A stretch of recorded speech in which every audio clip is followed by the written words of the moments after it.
네, 안녕하세요. 네, 오늘 또 한 주를 시작하는 월요일이네요. 참 시간 참 빠르게 지나갑니다. 뭐, 뭐 조금 되는 듯 싶었는데 또 한 주를 시작하는 월요일. 예. 뭐 좀, 지나나 싶으면 또 한 주가 끝나는 금요일.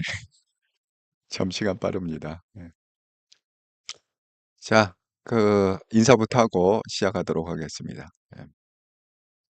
예, 블루마운틴님 안녕하세요. 예, 오늘 방송 잘 듣겠습니다. 아유, 반갑습니다. 예, 방글지일님, 아이고, 수고하십니다. 아이고, 또 새로운 아이디, 예, 반갑습니다.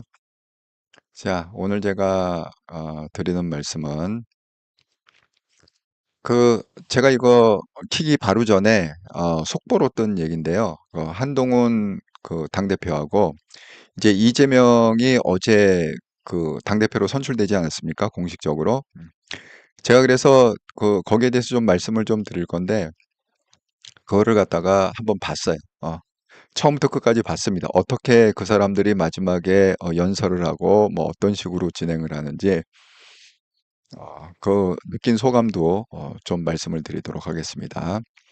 그래서 이제 두 당대표가 확정이 됐죠. 그래서 속보로 뜬 내용이 뭐냐? 한 1시간쯤 전에 25일 날, 그러니까 돌아오는 일요일입니다. 25일 날 오후 3시에 첫 회담을 하기로 했다.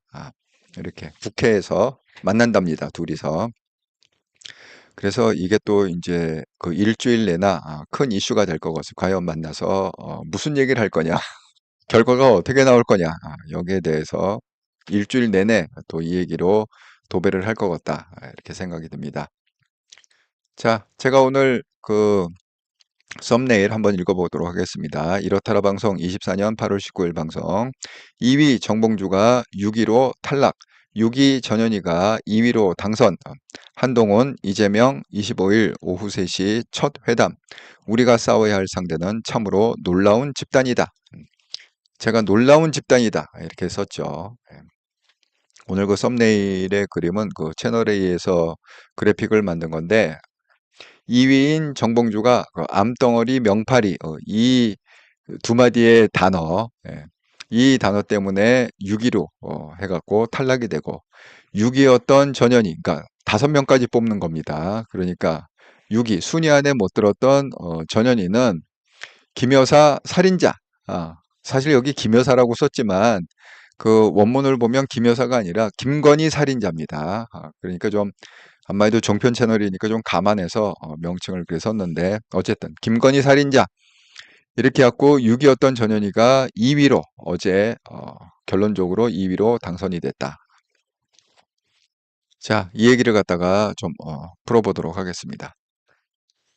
자, 제가 하루에 한 번은 리마인드, 한동훈 지지하는 개혁세력 찐우파 유튜브 채널이 있고 한동훈 죽이려는 수구세력 위장우파 유튜브 채널이 있다. 그런데 이제 지금은 또 이 수구세력 위장우파 중에서 또 한동훈을 또 빨아대는 사람들이 또 여기저기 많이 나오고 있습니다. 지금 수구세력은 제가 말씀드린 대로 왜 찌왕 고소 사건 그걸로 발발된 건데 지금 어디까지 갔느냐? 드디어 부정선거 때문에 모금을 했잖아요. 가세원에서. 그 녹취가 터졌습니다. 그래서 뭐 125명의 당협위원장들 뭐 다 감옥 간다. 이런 녹취가 터졌습니다. 왜냐하면 모금한 돈이 뭐 10억 정도 된답니다.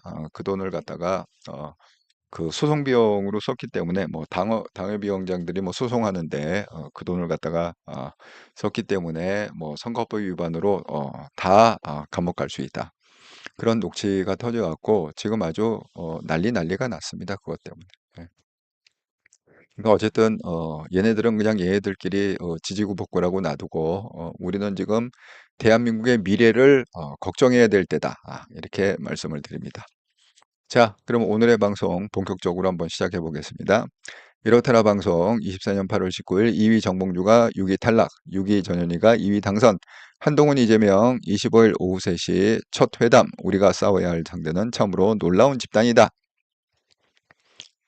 자, 반전이 없이 어차피 대표는 이재명, 그래서 어대명 이제 완성이 됐죠. 그래서 그 어제 결과가 어제 6시 정도, 제가 그냥 늦게까지 봤어요. 6시가 넘어갔고 결과가 나왔습니다. 예. 그래서 그 뭐죠? 그 하현우? 아니, 안치환. 여러분 안치환 아시죠? 예, 좀 오래된 가수인데, 예, 안치환이 나오고. 국힘은 뭐 했죠?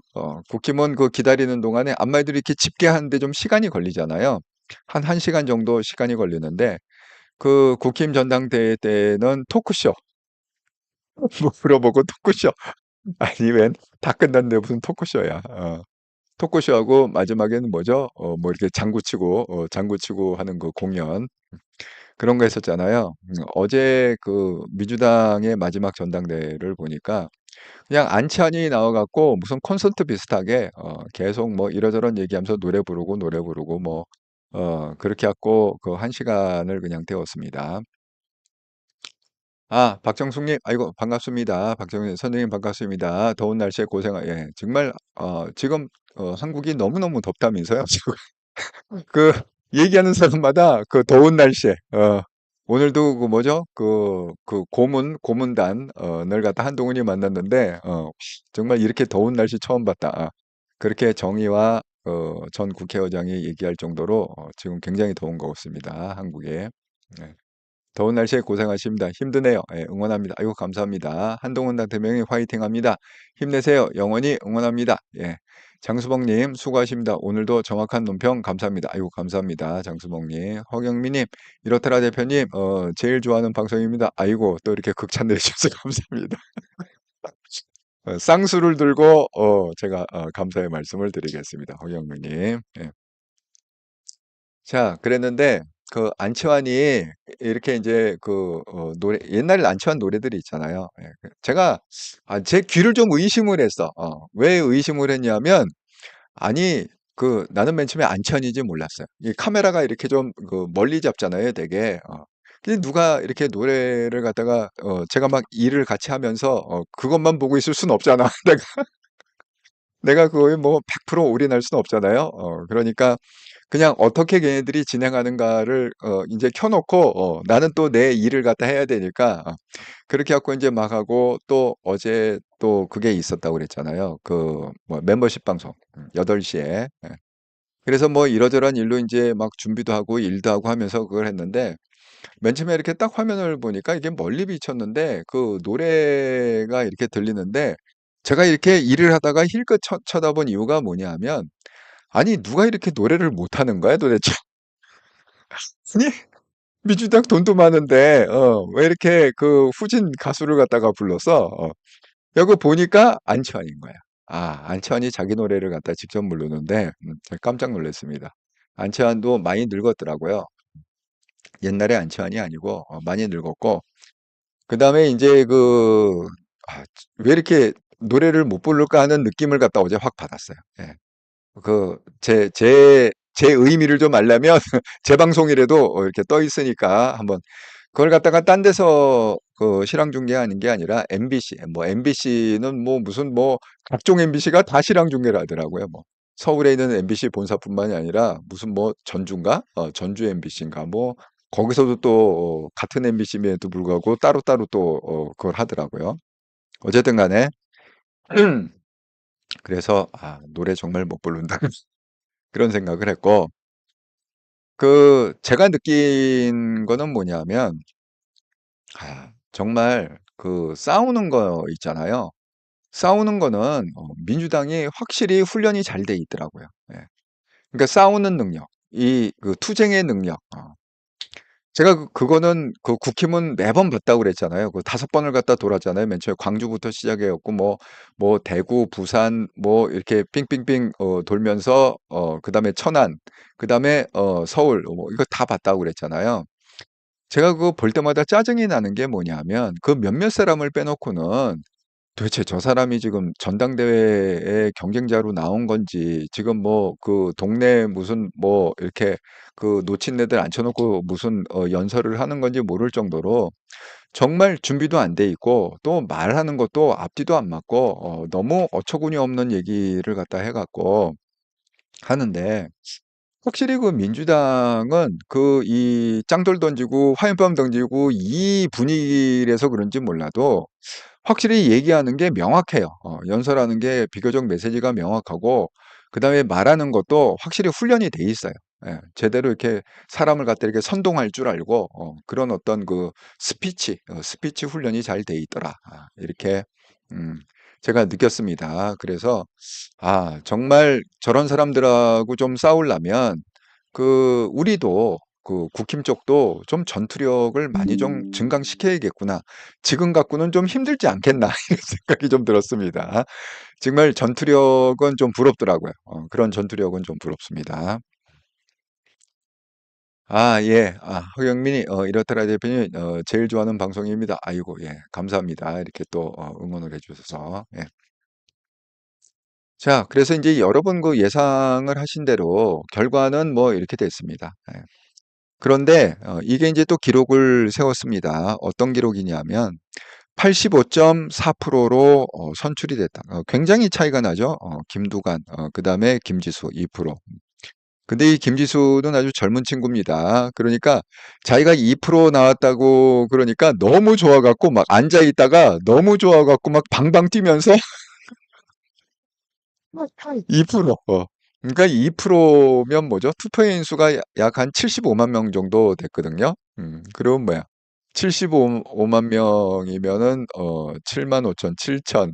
그러니까 한 15,000명, 한 15,000명에서 2만 명 정도 그래도 뽑아준 거네요, 투표를.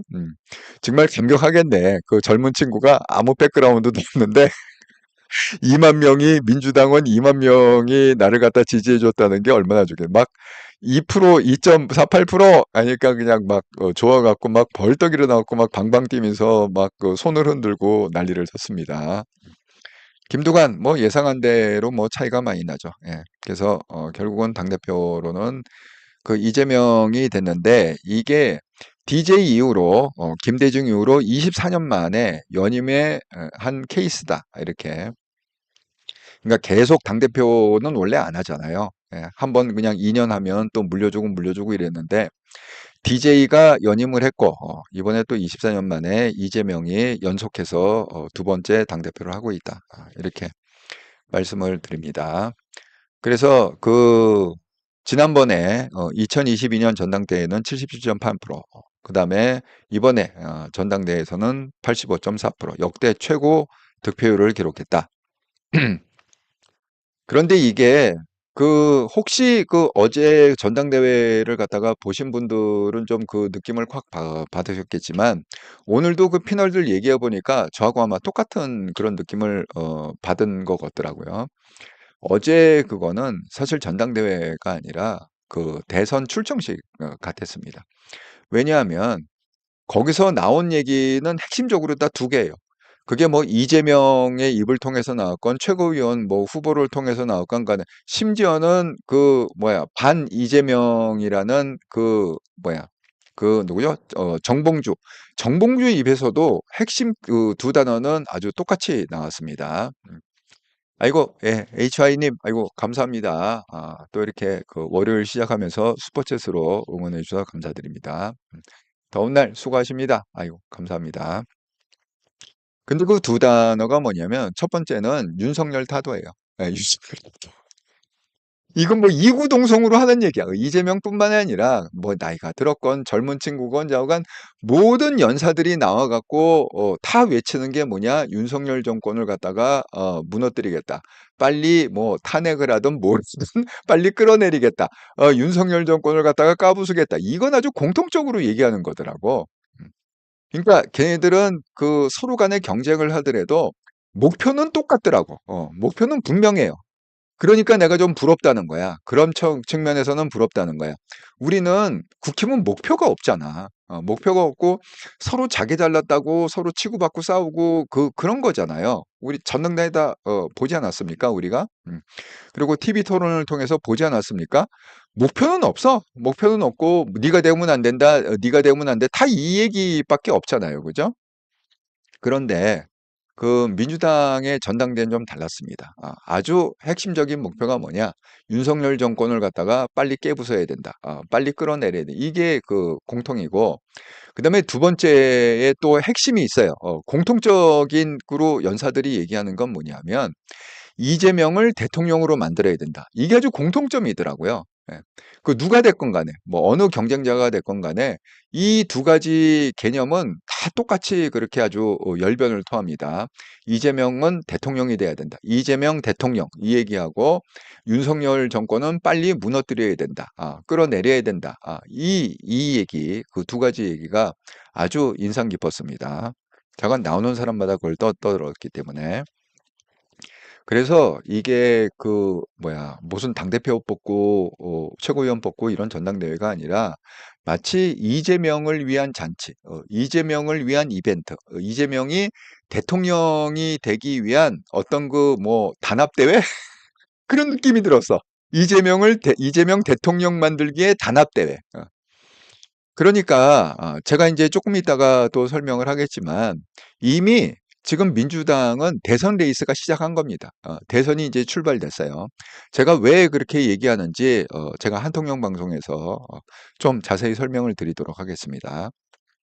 대선은 시작됐다. 그런데 우리는 아직도 대선 후보가 뭐 누가 되느냐, 뭐 대선 뭐 나갈 수 있느냐, 뭐 어쨌느냐 지금 막 우왕좌왕하고 있잖아요. 예. 이미 그 민주당은 어떻게 됐죠? 당원 당규도 다 바꿨습니다. 그래갖고 왜 우리는 그 규정이 있잖아요. 그 당대표 임기가 2년이지만 자기가 대권 주자로 나가려면 그 8개월 전에 사표를 내야 돼. 그러니까 2년을 못 채우고 사표를 내고 그게 그 당대표가 그러니까 당권 대권 분리다. 이런 원칙을 갖고서 당대표 사임을 해야 되잖아요. 민주당도 그렇게 돼 있었는데 이번에 이재명이 그 당대표 되는 그 작업하는 과정에서 그걸 없앴다고 그랬잖아요. 언제든지 당대표를 하고 있다가도 언제든지 윤석열 대통령이 탄핵으로 끌려 내려오면 그냥 내일이라도 바로 당대표가 당대표임에도 불구하고 대선 후보로 등록을 할 수 있게끔 그런 당원 당규를 완전히 다 바꿨습니다. 그러니까 완전히 그 이재명 1인 체제로 완전히 바꿔갖고 지금 완전히 힘을 갖다가 딱 이재명 대통령으로 초점을 맞춰갖고 모든 당원들이 지금 밀고 있습니다. 그렇게. 그러니까 확실히 이거는 좀 분명히 차이가 있습니다. 이게 그 내가 뭐 민주당을 좋게 얘기하고 싶지는 않지만 이 전략적인 면에서 보면 민주당은 전략이 확실하고 아주 명확하고 당원과 그다음에 뭐 이재명을 비롯한 어떤 지도부가 완전히 한 몸이 돼 갖고 지금 움직이고 있다. 당원과 지도부가 한 몸이 돼 있다. 제가 아주 명확하게 느낄 수 있는 그런 전당대회였습니다. 그런 면에서 좀 부러운 것도 있었다. 이렇게 제가 말씀을 드립니다.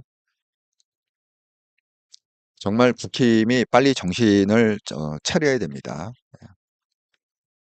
자, 그래서 지금 결과가 어떻게 났느냐? 친명색태가 더 강해진 그 지도부 2기가 됐다. 자, 이제 두 번째 당대표로 이재명이 됐고요. 수석 최고위원은 김민석, 그러니까 1등 했죠. 최고위원 선거에서 1등을 해갖고 수석이 됐고, 김민석. 그 다음에 최고위원으로는 한호준, 이현주, 그러니까 여자가 두 명이 된 거예요. 이현주하고 전현희하고. 그 다음에 남자는 지금 뭐냐 김민석, 한호준, 김병주가 이렇게 됐고 원내대표는 뭐 당연직이니까 원내대표 박찬대 이렇게 이제 새로운 그 2기 지도부가 이제 출범을 했습니다. 어제부로. 자, 그런데 이제 이재명은 뭐 우리가 다 예상을 했지만 이제 최고위원이 더 관심이 많았잖아요. 제가 좀 이제 그 정봉주 얘기를 갖다가 좀 할 텐데 여기 보세요. 지금 아래에 그 1위, 2위, 3위, 4위 이런 거는 이게 일주일 전에 그러니까 이번에 서울 투표가 있고 그다음에 대의원 투표가 어제 있었잖아요. 서울 투표는 토요일 날 했고 대의원 투표는 어제 했습니다. 그다음에 뭐 ARS 뭐 이런 거 나머지 뭐 그런 거 이제 어제 했는데 그 서울 투표 전까지만 해도 그러니까 3일 전이죠. 3일 전까지만 해도 순위가 어떻게 됐느냐? 1위가 김민석 18%. 근데 2위가 정봉주였어요. 15%, 15.6%. 그 다음에 3위가 김병주 14%, 4위가 한준호 13%, 5위가 이현주 11%, 6위가 전현희 11%. 그래서 5위하고 6위하고 그런 치열한 싸움이 있었다. 그리고 7위 민영배, 8위 강선우. 그러니까 완전히 민영배는 그 어제도 이 연설하는 걸 봤는데 완전히 버림을 아무리 이재명 파리를 하고 자기가 그동안 이재명을 지키기 위해서 정말 온몸을 던졌다. 이렇게 얘기를 해도 결국은 민영배는 끝났더라고요. 그러니까 참 민주당에서 그 정치한다는 게 그 이재명 눈밖에 나면 그냥 하루살이 인생이구나. 그런 거를 느낄 수가 있었습니다. 자, 이랬는데 지금 결과는 어떻게 됐느냐? 2위인 정봉주가 6위가 되고, 그러니까 5명을 뽑는 거잖아요. 그러니까 6위는 떨어졌다는 거죠. 그리고 6위였던 전현희, 원래 떨어져야 될 그 3일 전까지만 해도 떨어져야 될 상황에 있었던 전현희가 뜻밖에도 뭐 5위로 합격한 것도 아니고 2위로. 그러니까 완전히 정봉주하고 전현희의 자리를 갖다 이렇게 맞바꾼 그런 형태가 돼버린 거죠. 그래서 결론적으로는 김민석이 1등, 전현희가 2등, 한호준이 3등, 김병주가 4등, 이현주가 5등 이렇게 해갖고 당선이 됐다. 이렇게 말씀을 드립니다. 그래서 지금 말씀드린 대로 그 2위인 3일 전까지만 해도 2위였던 정봉주가 그 암덩어리 명파리라고 얘기하는 바람에 6위로 완전히 탈락을 했고, 그 다음에 3일 전까지만 해도 6위였던 전현희가 김건희 살인자라는 이 발언 하나 때문에 어제 최종적으로 2위로 최고위원회 당선이 됐다. 정말 이거는 아무도 예측하지 못한 그런 일입니다. 전문가들도 정말 예측하지 못했던 그런 일이 어제 벌어졌습니다. 제가 모든 패널들이 그래도 정봉주가 얻어놓은 득표율이 많기 때문에 뒤집어지지 않을 거다를 얘기한 게 정말 대부분의 심지어는 야당 패널도 나와갖고 정봉주가 떨어지기 어렵다. 정봉주는 될 거다. 뭐 5등이라도 된다. 이렇게 다 야당 패널도 그렇게 얘기했습니다. 뭐 여당 패널뿐만이 아니라. 자, 근데 여기에 이제 발단은 어떻게 됐느냐? 우리가 여기서 배울 게 있어요. 제가 항상 그 말씀드렸다시피 그 치명적인 일은 이렇게 큰 데서 터지지 않는다고 그랬습니다. 내 인생의 치명적인 일은 이렇게 큰 데서 터지는 게 아니라 내 인생의 치명적인 일은 아주 사소한 데서 치명적인 일이 터진다. 그게 왜 그런지 아세요? 이게 큰 일은 그 위험이 보이잖아요. 예를 들어서 뭐 핵폭탄이 떨어지면 안 된다. 이렇게 큰 일이잖아요. 이런 거. 그 핵폭탄이 떨어질 확률이 거의 없습니다. 그게 왜 그런지 아세요? 모든 국가가 그 핵폭탄의 그 위험을 알기 때문에 다 워치하고 있어. 다 바라본단 말이야.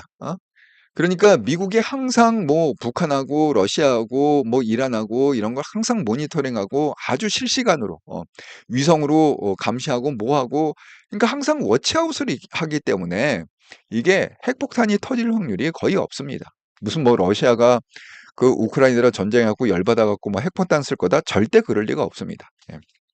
왜냐하면 러시아가 핵폭탄을 갖다가 정말 쓰는 순간에 러시아 본토는 완전히 그냥 그 모스크바는 그냥 없어집니다. 예. 요새 그 핵폭탄이 뭐 히로시마 핵폭탄의 500배 위력이라고 그러잖아요.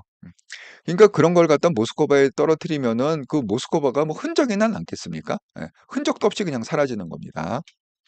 그러니까 그걸 갖다가 너무나 잘 알고 있기 때문에 아니 사방에서 쏠 거 아니야. 사방에서. 미국만 쏘는 게 아니라 예를 들어서 만약에 러시아가 핵을 쓴다. 그러면 뭐 프랑스는 가만히 있겠어요? 이스라엘은 가만히 있겠어요? 뭐 그 자가 근 주변에 있는 국가들이 동시에 그냥 쏘아 올릴 거잖아. 그걸 무슨 수로 막냐고 러시아가. 예. 그러니까 그걸 알기 때문에 그래서 되게 그 큰일은요. 모두가 다 위험하다고 생각하는 게 워치아웃하고 있는 상황에서는 일어나지가 않아요. 근데 어떻게 일어나느냐? 아니 뭐 이까짓 것쯤이야 뭐 이것짓 것쯤에 아무것도 아니지. 이렇게 그냥 아주 사소하게 흘려버리는 거 있잖아요. 그 댐이 그냥 요만한 구멍에서 터져 갖고 결국 댐이 무너지는 거 아닙니까? 그거 똑같습니다. 아주 사소한 데에서 그렇게 뭐 이것쯤이야 아주 한착해 여기는 그런 데서 터지는 거예요. 제가 이번에도 그걸 갖다가 증명을 해 보이겠습니다. 왜 정봉주가 그렇게 기라성 같은 정봉수 그러면 뭐 낙검수로 아주 유명한 친구 아닙니까? 더군다나 그 정봉주를 지금 백업해 준 사람이 김어준 아닙니까? 그거 갖고 정봉주를 떨어뜨리면 안 된다. 이렇게 시그널을 분명히 줬잖아요. 그럼에도 불구하고 떨어진 건 뭐냐? 이거를 무시했기 이 성공의 원리인데 그걸 갖다가 무시했기 때문에 그렇습니다. 아이고 블루 마운틴이 너무 암울한 얘기네요. 암울하지 않습니다. 좀 제가 경계심을 가지라고 우리 국힘이 우리 당원들이 우리 국민들이 국힘을 갖다가 적극적으로 개혁해야 된다. 지금 개혁의 수장으로 나선 한동훈 대표를 갖다가 아주 강력하게 응원을 하고 밀어갖고 한동훈이 국힘을 강력하게 개혁할 수 있도록 우리가 아주 확실한 백업을 해줘야 된다. 이런 차원에서 제가 얘기하는 겁니다. 지금 이렇게 싸우면 국힘은 정말 잽이 안 되게 그렇게 돼 있어요. 전투력이 없어요, 지금은 국힘은. 그러니까 한동훈이 전투력 있게 만드는 기간을 갖다가 1년을 잡았다고 그랬잖아요. 1년이면은 뭔가 돌아가겠다. 그래서 오늘 또 발표한 게 뭐냐? 여의도 연구원 있지 않습니까? 여의도 연구원이 그 자기가 총선 기간에 이렇게 보니까 뭐 조직이고 뭐고 너무 어이없이 돌아간다. 그래갖고 지금 뭘 발표했냐면 이 정치 세계든 처음으로 그게 민주당이든 국힘이건 간에 뭐 새누리당이건 자건 여태까지 통틀어 갖고 한국 정치사에 제3차 컨설팅 그러니까 외부 기관한테 돈을 주고 의뢰해서 정치 컨설팅 우리 여의도 연구원을 갖다가 어떻게 운영하는 게 좋겠습니까? 마치 그 뭐죠? 삼성이나 LG가 맥켄지라는 그런 그 글로벌 컨설턴 컴퍼니에다가 그 엄청난 돈을 주고 그렇게 컨설팅을 의뢰를 하잖아요. 대기업들은 그거 많이 합니다. 왜냐하면 제가 이 컨설팅 업계에 있었기 때문에 잘 압니다. 예. 그 당시에 뭐 맥케이지에 있던 컨설팅 그 뭐지? 국민은행을 갖다가 그 합병했던 친구 있습니다. 여러분 국민은행이 왜 이렇게 지금의 뭐 주택은행 뭐 이런 데하고 합병을 해갖고 커진 거잖아요. 예. 그거를 갖다가 주도했던 게 그 맥켄지 컨설턴트인데 제가 그분하고 아주 그 당시에 그 가깝게 아주 친하게 지냈던 그 상황이기 때문에 그 내용을 갖다가 잘 알고 있습니다. 그래서 한국 정치사상 처음으로 그런 전문 컨설팅 컴퍼니의 회사에 의뢰를 해갖고 여의도 연구원을 갖다가 어떻게 우리가 개혁을 해야 개혁을 해야 이게 제대로 기능을 하겠습니까를 갖다가 의뢰를 한다고 그래요. 최초의 일입니다. 그러니까 한동훈이니까 그런 거를 갖다가 한동훈 당대표니까 그런 생각을 하고 그렇게 그 외주를 줄 수가 있는 거지. 만약에 무슨 뭐 그 다른 사람이 만약에 당대표가 됐다. 그럼 뭐 어림도 없는 얘기죠. 예. 그래서 완전히 이제 뉴 패러다임으로 바꿔야 된다. 그래서 이번에 지금 8월 달 아닙니까? 그러니까 되게 그 컨설팅이라는 거는 되게 3개월 정도 잡아요. 3개월, 6개월 뭐 이런 식으로 이렇게 잡는데 그럼 뭐야 9, 10, 11 이렇게 해 갖고 내년 1월 1일부터는 제대로 그 여의도 연구원을 그 컨설팅을 잘 받아 갖고 그 시스템 하에 여의도 연구원을 잘 런칭을 하겠다. 지금 이런 플랜을 오늘 발표를 했습니다. 예, 오두막님, 선생님 안녕하세요. 방송 잘 듣겠습니다. 아이고, 예, 감사합니다. 오두막님. 그런데 지금 정봉주의 사건은 뭐냐? 아주 사소한 데서 터진 거예요. 예. 만약에 저는 이 얘기가 안 나왔으면 정봉주가 충분히 최고위원이 됐으리라고 생각합니다. 이 박원석이라는 분이 제가 말씀드린 대로 패널로 굉장히 잘 나오는 분이에요.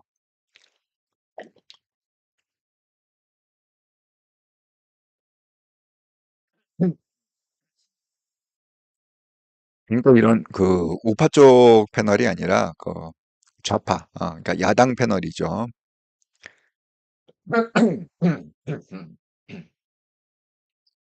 야당 패널로 여기저기 그래도 많이 나오는 분인데 이분이 SBS의 그 김태현 정치쇼 거기 나와갖고 이 얘기를 한 거예요. 근데 그 박원석이 또 이 얘기를 갖다가 왜 했느냐? 그 얘기도 본인이 해명을 했어요.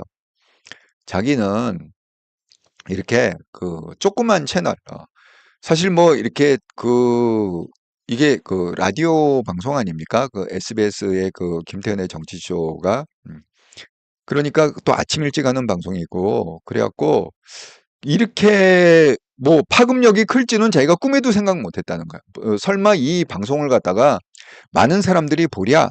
이게 뭔가 좀 이렇게 사람들의 관심을 끌 수 있으랴.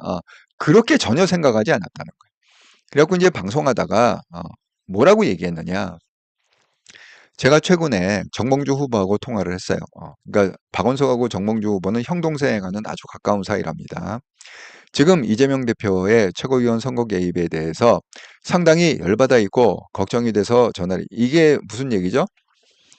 그 지금 정봉주가 1위를 했었습니다. 여기 지금 순위를 보면 정봉주가 맨 처음에 1위를 하고 김민석이 5등을 했었어요. 그런데 그 어느 날 지금 이게 김민석이 계속 밀리니까 어느 날 이재명이 김민석을 자기 차에 태웠어요. 그리고 유튜브 방송을 켰습니다. 그러면서 서로 좀 이렇게 농담 반 진담 반 끼글대면서, 아니 왜 이렇게 김민석은 이게 투표율이 안 나오는 거야? 왜 이렇게 김민석이 5등이냐는 식으로 그렇게 막 농담 삼아서, 아니 김민석이 좀 잘 돼야 될 텐데, 이런 식으로 시그널을 준 거죠. 그러니까 이 개딸들하고 당원들한테 시그널을 준 거죠. 지금 이재명, 내가 지금 밀고 있는 거는 김민석인데 왜 김민석이 5등을 지금 하고 있느냐? 그렇게 유튜브 방송으로 그걸 내보냈습니다. 그 차 안에서 찍은 유튜브 방송이에요. 김민석을 옆에 앉혀놓고. 그게 나가자마자 바로 그 다음 투표율이 팍팍팍 올라가더니만은 김민석이 1위를 했습니다. 그리고 여기 아래 보는 대로 1위가 김민석, 2위가 정봉주 이렇게 된 거예요. 그러니까 정봉주는 그 1위를 한다는 게 이게 수석이잖아요. 여러분, 수석이 왜 중요한지 아십니까? 이게 수석 최고위원이면 만약에 그 당대표가 이렇게 뭐그 결격 사유가 되고 이렇게 결혼이 되잖아요. 그러면 수석 최고위원이 그 당대표를 갖다가 이렇게 대행을 하게 돼 있습니다. 예. 그만큼 굉장한 권력입니다. 이게 최고위원도 수석 최고위원이냐 아니냐가 이게 하늘과 땅 차이일 정도로, 왜? 이게 유고시에 어떤 이유로다가 유고시에 그 직무를 갖다가 대행할 수 있는 게 수석 최고위원이란 말이야. 그러니까 자기가 당대표의 어떤 그런 권한을 갖게 되는 거죠. 그러니까 정몽주가 열이 확 받은 겁니다. 예. 그래서 이런 얘기가 나온 거예요. 지금 이재명 대표의 최고위원 선거 개입이라는 거죠. 그래서 갑자기 김민석을 갖다가 5등이었던 김민석을 1위로 끌어올린 거다. 상당히 열받아 있고 걱정이 돼 전화해서 형 이렇게 세게 얘기도 돼 했더니, 아니 내가 없는 말 한 것도 아니다. 5명 안에만 들어가면 되잖아. 최고위원 만장일치제야. 두고 봐. 내가 들어가면 어떻게 하는지. 조그마한 비판도 못 참는다. 이재명이라는 사람이 행정가 출신이라 그렇다. 제왕적인 권한을 행사하다가 그런 사람들이 대통령 되면 안 된다. 표본이 윤석열 대통령이다. 최고위원 2~3명 자기 사람 넣어서 소꿉놀이하면 또 3%로 진다. 대통령 못 된다. 이런 얘기가 나와요. 자, 제가 이 얘기가 왜 치명적이냐면 제가 말씀드렸죠. 어제 그 전당대회에 보면은 그게 아무리 경쟁자라 할지라도 공통적으로 얘기하고 있는 게 지금 뭐라고요?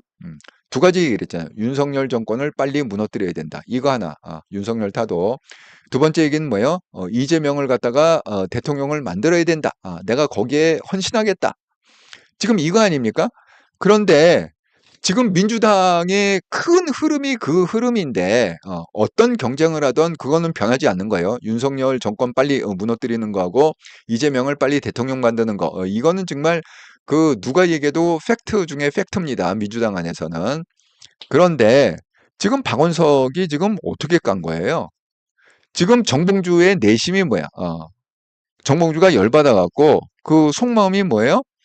어, 이재명 대통령 못 된다는 거잖아. 이재명이 대통령이 되면 안 된다는 거잖아. 못 된다. 완전히 민주당의 큰 흐름에 완전히 지금 역행하는 말을 갖다 한 겁니다. 저는 그렇게 생각해요. 이 박원석 씨가 이 말만 안 했어도 알 사람이 없잖아요. 이 말만 안 했어도 저는 정몽주가 충분히 최고위원으로 당선됐으리라 생각합니다. 자, 이 말이 터지자 급하게 정봉주가 기자회견을 열었습니다. 어차피 물은 엎어졌군. 자, 뭐라고 얘기했느냐? 더 세게 얘기할 수밖에 없잖아요. 그러니까 더 세게 지금 어떻게 얘기했느냐? 이재명 파리라는 단어를 썼습니다. 이재명 파리 무리를 뿌리 뽑겠습니다. 당의 단합을 위해서 이들을 뿌리 뽑겠습니다.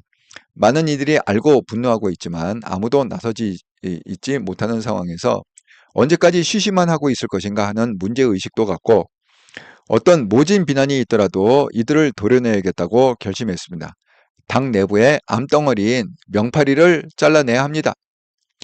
이재명의 정치는 계파 없는 정치였습니다. 벌판에 홀로선 이재명의 유일한 계파는 당원이었고 국민이었습니다. 그 정치를 우리 모두가 지켜야 합니다. 박원석 전 의원과의 대화, 이게 질문한 거죠. 그래서 해명을 어떻게 했느냐. 박원석 전 의원과의 대화는 사적인 대화다 보니까 이제 본의가 과장되게 정해진 부분이 있고요. 귀여워 죽겠다고 하면 귀엽다는 것이지 죽겠다는 것이 아니거든요. 그래서 사적인 대화이다 보니까 진의가 과장된 측면이 있었다. 이렇게 이제 해명을 했습니다. 하지만 결국은 이걸 갖다가 뒤지지 못했어요. 자, 결국 떨어졌습니다. 결국 떨어져 갖고 한 얘기가 뭐냐? 다시 뵙겠다. 이렇게 페이스북에다가 간단하게 썼습니다. 자, 그래서 야당의 관계자 A, 선거 막판 전국적으로 조직적인 움직임으로 인해 패배했다. 그러니까 어떤 조직적인 움직임이, 그러니까 정몽주를 떨어뜨리기 위한 조직적인 움직임이 있었다는 거예요. 그 다음에 야당 관계자 B는 뭐냐? 이재명 비롯해서 경기도 라인으로 불리는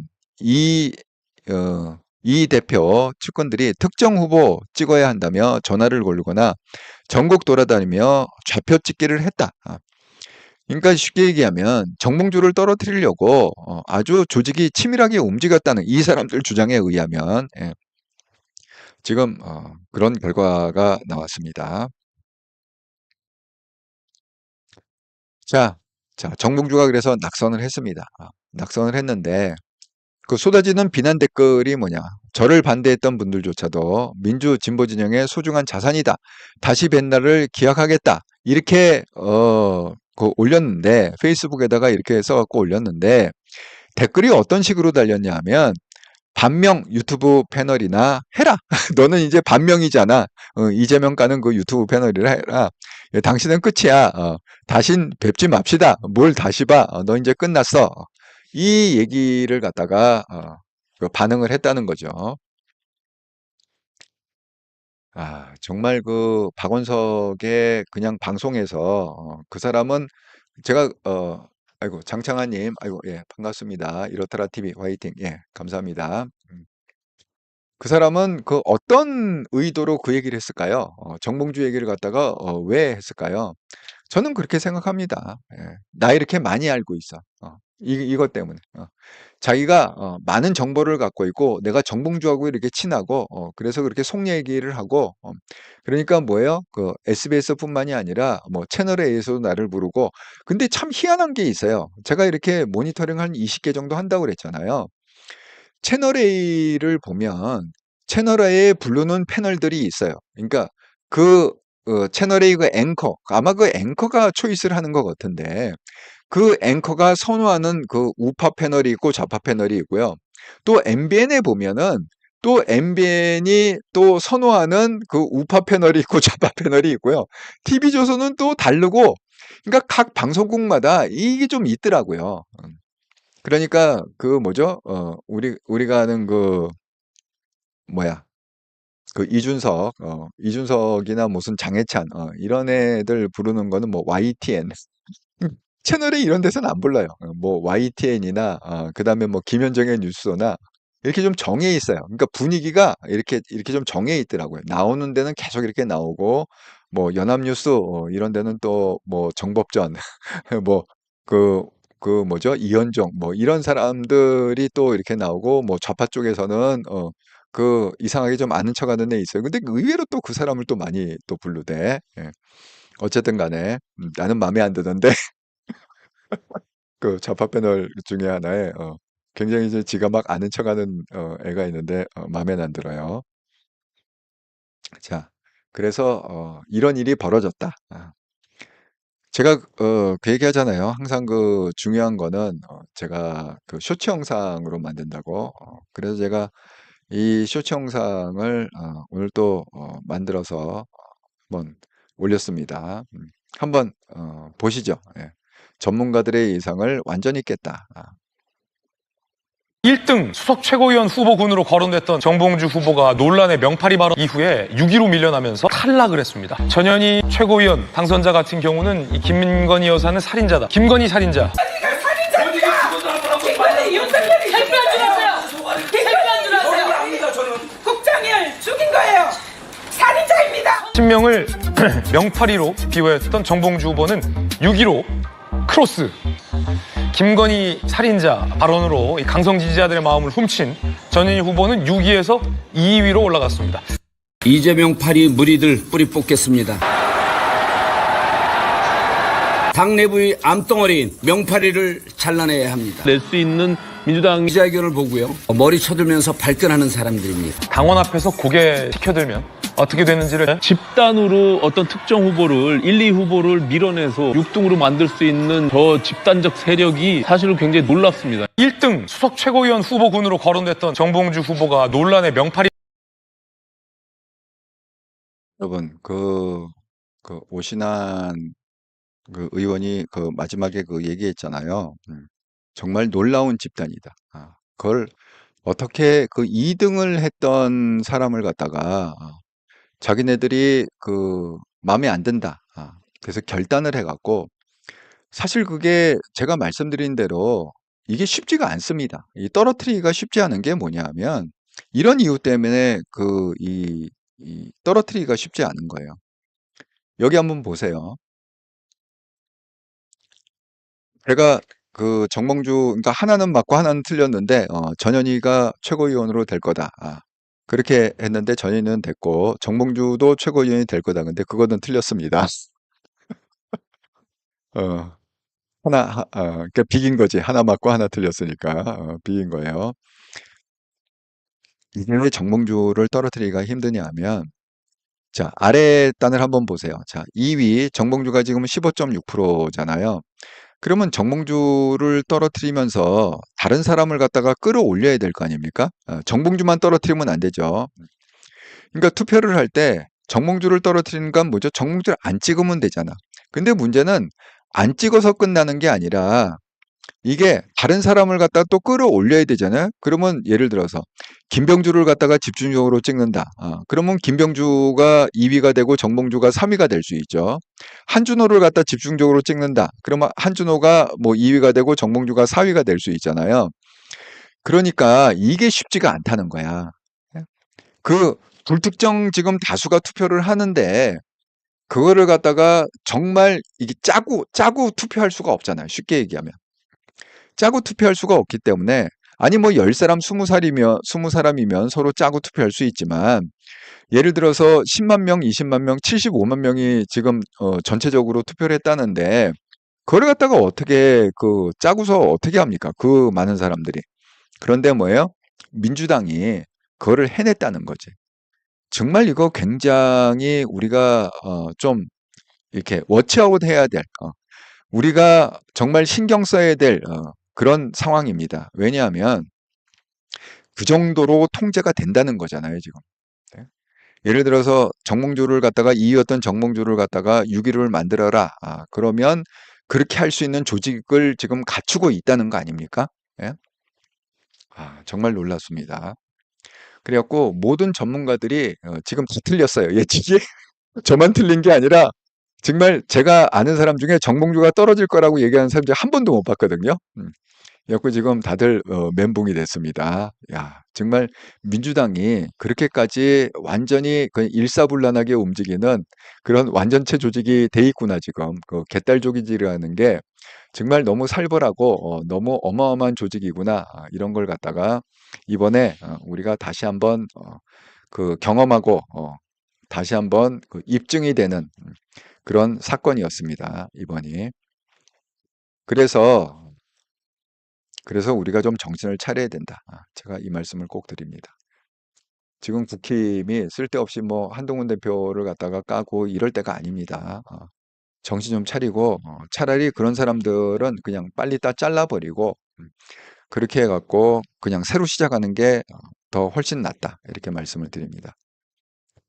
자, 그래서 지금 그 분석을 이제 결과가 이렇게 나오다 보니 정봉주가 그럼 왜 탈락을 했느냐? 그 명파리의 영향이 어떻게 된 거냐? 자, 김민석, 이거 이제 오늘 얘기예요. 당선된 다음에, 어제 당선됐잖아요. 그러니까 오늘 뭐 지금 여기 무슨 뭐, KBS, MBC 뭐 시선 집중에도 나오고, SBS의 뭐 김태현 쇼에도 나오고, 잠깐 이렇게 뭐 CBS 김영정에도 나오고, 이렇게 갖고 얘기한 거를 갖다가 종합을 해보면, 지금 김민석이 뭐라고 그랬느냐. 많은 당원들이 종합적 판단을 하고, 지혜가 담겨 있다. 그러니까 정봉주를 떨어뜨린 게 지혜스럽다. 이렇게 평가한 거죠. 그다음에 김병주는 뭐냐? 분열하지 말라는 당원들의 집단 지성이 작용한 거다. 이렇게 지금 평가를 하고 있고 이현주는 뭐냐? 내부 투쟁보다는 바깥의 심각한 상황에 전념하라는 메시지이다. 이렇게 얘기하고 있습니다. 제가 어떻게 표현을 했던 간에 정말 놀랍습니다. 예, 정말 놀랐습니다. 이런 조직력을 갖고 있다는 것 자체가 정말 저도 이번에 다시 봤습니다. 아주 깜짝 놀랐습니다. 그러니까 우리의 지금 싸움의 상대가 이런 상대라는 거예요. 그렇게 만만히 볼 상대가 아니라는 겁니다. 예. 그러니까 우리가 내부적으로 확실히 더 정비를 하고 한동훈 당대표를 중심으로 해갖고 똘똘똘 뭉치고 그다음에 예를 들어 뭐 김민전이나 이렇게 그 계속 그 딴지 거는 사람들이 있잖아요. 그런 사람들은 당원이 나서 갖고 이거는 그 정리를 해야 된다. 저는 그렇게 생각합니다. 지금 보세요. 적극적으로 당원이 나가갖고 정리를 해버리잖아, 그냥. 정몽주라는 거를 갖다가 정리를 해버리잖아요. 그러니까 국힘도 그 국힘이 이게 지금 그 물러 터진 게 그걸 갖다가 꼭 국회의원들의 문화다 이렇게만 지금 매도할 수 없는 게 지금 보세요. 그 민주당의 그 당원의 어떤 결집력과 조직력을 갖다가 우리가 그 국힘의 당원의 결집력과 조직력을 비교해 보면 그게 게임이 되는가요, 지금? 예. 그러니까 제가 항상 얘기했듯이 그 국힘도 이제는 그 민주당 같은 그런 개딸 같은 그런 조직, 그런 영향력 있는 조직, 그런 막강한 어떤 조직력을 가진 그런 당원 체제로 이게 탈바꿈 돼야 된다. 그래야 그 국힘 의원들이 자기 생각대로 그냥 지멋대로 천방지축으로 이리 뛰고 저리 뛰고 그 짓을 못 한다는 거야. 당원이 무서워서.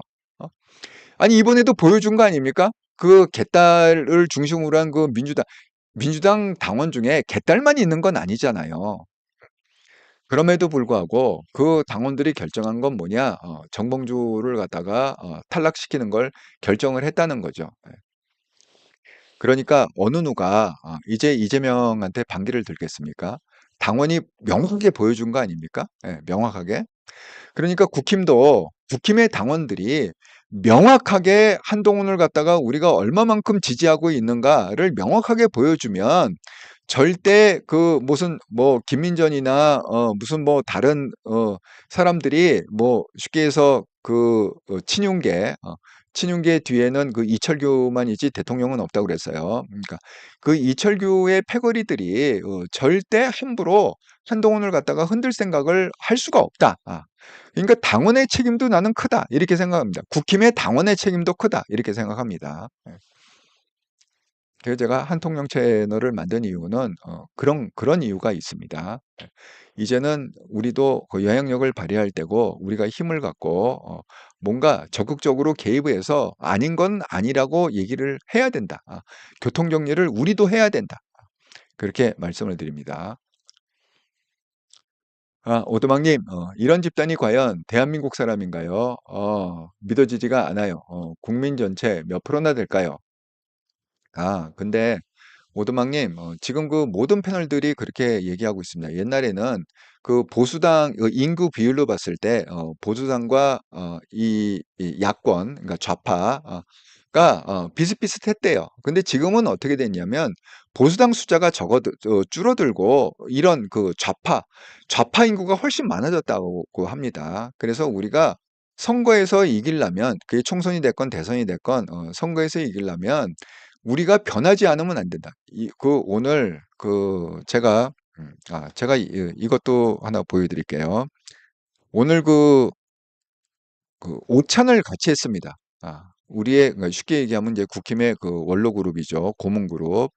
그 상임 고문단, 처음으로 그 상임 고문단하고 한동훈 대표가 만났습니다. 당대표 난 이후에 한번 이거 보시죠. 예. 그때 한동훈 대표가 한 얘기입니다. 국민의힘 당대표 한동훈입니다. 저는 오늘 여기 모여서 고모님들을 뵈니까 힘이 납니다. 우리 당이 정말 오랜 시간 동안 어려움을 극복하면서 나라에 봉사해 왔다는 것을 선배님들의 말씀을 듣고 선배님을 직접 뵙고 피부로 느낍니다. 자신감이 생긴다는 말씀을 드리고 싶습니다. 저희 당이 최근에 많은 어려움을 겪었습니다. 그 어려움을 민심을 따르고 국민 눈높이에 맞추는 것으로 한번 돌파해 보려 합니다. 강의 진짜 힘은 여기 계신 고모님들께서 그동안 전수해 주시고 만들어 오셨던 전통과 가치에 있다고 생각합니다. 쓴소리 비롯해서 저희들에게 지금 꼭 필요한 말씀 기탄 없이 주시고 저희가 많이 배우고 꼭 이기는 정당 만들어서 고모님들께 보답하겠습니다. 저희가 최선을 다하겠습니다. 국민의힘 당대표 한동훈입니다. 저는 오늘 여기 여러분 지금 보신 대로 오늘 오찬에 이제 이런 일이 있었습니다. 제가 한통령 방송에서 이제 말씀드릴 거를 갖다 조금 얘기하자면 관련이 돼 있으니까. 예. 오늘 오찬 만났는데, 네, 여기 보세요. 정의화. 그러니까 정의화 씨가 지금 국힘의 상임 고문단의 회장으로 있답니다. 정의화 씨가 국회의장도 하고 그러신 분 아닌가요? 그래도 꽤 정치계에서는 선배 아닌가요? 이 정의화 씨가 이제 한동훈 대표가 그렇게 이제 인사말을 하고 했을 때 대표로다가 정의화 씨가 마이크를 잡고 얘기를 했습니다. 뭐라고 얘기를 했느냐? 좀 국힘이 외연 확장도 좀 하고, 외연 확장을 좀 하고, 그래서 이걸 넓혀야 외연 확장이라는 건 뭐죠? 지금 그거 갖고는 안 된다는 거야. 그러니까 우리가 얘기하는 흔히 얘기하는 보수 있잖아요. 지금 보수로 틀어박혔으면 왜 그걸 못 읽느냐? 지금은 보수라는 인구가 지금 완전히 쪼그라져 있고, 야권이 훨씬 더 많아졌기 때문에 생각 자체가 그렇게 한 인구가 훨씬 많아졌다는 거야. 그러니까 국힘이 외연 확장을 안 하면 이거는 뭐 대선이고 총선이고 맨날 질 수밖에 없다는 거죠. 그러니까 지금 정유아 회장이 한 얘기는 뭐냐면 외연 확정을 좀 해라. 그리고 정치 이제 좀 젊은 사람들이 해라. 이번에 젊은 사람들 그래도 좀 들어왔던데 그런 사람들하고 같이 정치를 해라. 그러니까 이 정유아 회장, 지금 고문단 회장은 그걸 갖다가 밖에서 보니까 더 잘 보이는 거예요. 지금 국힘의 상황이. 그래서 우리가 이 외연 확장을 해야 됩니다. 자꾸 한동훈을 갖다가 좌파몰이하고 한동훈 절대 좌파가 아닙니다. 한동훈은 다 분석을 하고 우리가 이 언저리에 있는 좌파적인 생각을 갖고 있지만 이 골수좌파가 아니라 그래도 이 언저리에 있는 사람들은 우리가 다 뛰어갖고 와야 그래야 우리가 이거 균형을 맞출 수 있다 이렇게 생각하고 지금 외연 확장을 갖다가 해야 된다 계속 그렇게 얘기를 하고 있는 겁니다. 그래서 지금 오드막 님이 말씀하신 물론 이렇게 뭐 골수좌파들은 뭐 50% 이렇게 되지는 않겠지만 중도층이 항상 있다고 그랬잖아요. 하지만 커진 거는 사실입니다. 그전보다 커진 거. 그리고 우리는 상대적으로 줄어들었다. 보수 쪽의 패러다임은 줄어들었다. 예. 박정수님, 네, 맞습니다. 애자님, 선생님 안녕하세요. 아이고, 예, 감사합니다. 예. 석자님, 맞아요. 당원이 보여줘야 해요. 아이고, 예, 동의해 주셔서 감사합니다. 제가 항상 강조하는 게 그겁니다. 당원이 강력하게 어떤 그런 걸 해야 이 국회의원 배지들이 입조심을 하고 한동훈 당대표한테 협조를 한다는 거야. 이 당원이 이렇게 물러 터지면 그냥 천박치기로 다 뜁니다. 지 잘났다고. 예. 주변에 책임당원 가입 적극적으로 예. 그 해주시기 바랍니다. 예, 저도 책임당원이라고 말씀드렸죠. 대표님, 국힘은 당원들이 문의자는 바로 통화가 잘 수송되는 시스템 반드시 갖춰야 될 것 같아요. 예. 그렇게, 그러니까 이것도 우리가 압박을 해야 돼요. 당원들이 압박을 해갖고 자꾸 국힘의 시스템을 제대로 이렇게 갖출 수 있도록 그렇게 개딸이 민주당을 갖다가 아주 강력하게 압박을 하지 않습니까? 그러니까 지금 이번에 그 후보들이 당선된 후보들이 다 뭘 지금 공약으로 걸었냐면 그 당원들이 뭐 국회의장도 뽑게 해주겠다. 당원들이 원래 그 의원들이 뽑는 거잖아요. 국회의장을 갖다가 이제는 당원이 뽑아야 된다. 이걸 그냥 공식적으로 다 선포를 하고 자꾸 당원 눈치 보기 때문에 그런 거 아닙니까? 우리가 뭐 그 정도로 눈치 보기를 원하는 건 아니지만 지금 국힘 의원들은 너무 당원 눈치를 안 봐. 당원을 갖다 완전 개돼지 취급을 하고 있어. 그래갖고 제가 드리는 말씀입니다. 자, 아이고 벌써 아이고 연락에 얘기를 하다 보니까 시간이 8시가 넘어가 버렸네. 8시 5분. 자, 그래서 지금 조금 있다가 한통령 방송에서 얘기할 거는 이겁니다. 대선 레이스가 시작됐다. 여러분, 정말 이게 시작이 된 겁니다. 누가 중도층을 잡느냐가 관건이다. 본격적으로 대선 레이스로 들어가는 이재명. 이재명이 왜 당대표 되자마자 한동훈 당대표하고 만나자고 그랬겠어요? 이게 결국은 지금 이재명은 지금 대선 그 작업을 하고 있는 거예요. 대선 운동을 하고 있는 겁니다. 왜? 중도층을 잡아야 되기 때문에. 그래서 왜? 이 전제는 또 뭐죠? 윤석열이 언제 끌어내릴 수 있을지 모르잖아. 윤석열 대통령을. 그러니까 그 이재명은 지금 그 대통령 임기가 뭐 3년 남았다 이렇게 생각 안 하는 거예요. 이재명은. 그게 1년 남을 수도 있고 뭐 1년 반 남을 수도 있고 그 안에 내가 끌어내릴 수도 있다 이렇게 생각을 하고 있는 겁니다. 그러니까 지금부터 대선 운동을 할 수밖에 없는 거죠. 그러니까 대선 운동은 어떻게 중도층을 잡는 게 핵심이기 때문에 민생 문제의 싸움을 하는 거예요, 지금. 한동훈 당대표와 이재명 당대표가 이제는 서로 민생 문제를 챙기는데 누가 이 마음을 얻느냐, 중도층의 마음을 얻느냐, 그 얘기를 갖다가 제가 잠시 후 한통령 방송에서 풀어보도록 하겠습니다. 제가 그 어제 일요일 날 저녁 8시에 그 한동훈 준비된 차세대 리더 공적인 일에 사적 감정을 시치하는데 이게 얘기하다 보니까 한 1시간 반 정도 했습니다. 제가 컨설팅 할 때 쓰는 툴을 이용해 갖고 이걸 설명했는데 그 멤버십 가지신 분들은 꼭 이거 보시기 바랍니다. 그리고 또 멤버십을 안 가시는 분은 또 이번 기회에 멤버십 가입을 하셔갖고 보시면 좋을 것 같습니다. 이거 말고도 지금 멤버십이라고 라벨이 붙은 게 한 180개 정도 지금 영상이 올라가 있습니다. 자, 그래서 한통령으로 힘을 모읍시다. 제가 항상 강조하는 거 유튜브에서 골뱅이하고 한통령 이렇게 검색하셔갖고 꼭 구독, 좋아요, 알람을 꼭 설정해 주십사. 이렇게 항상 부탁을 드립니다. 예, 그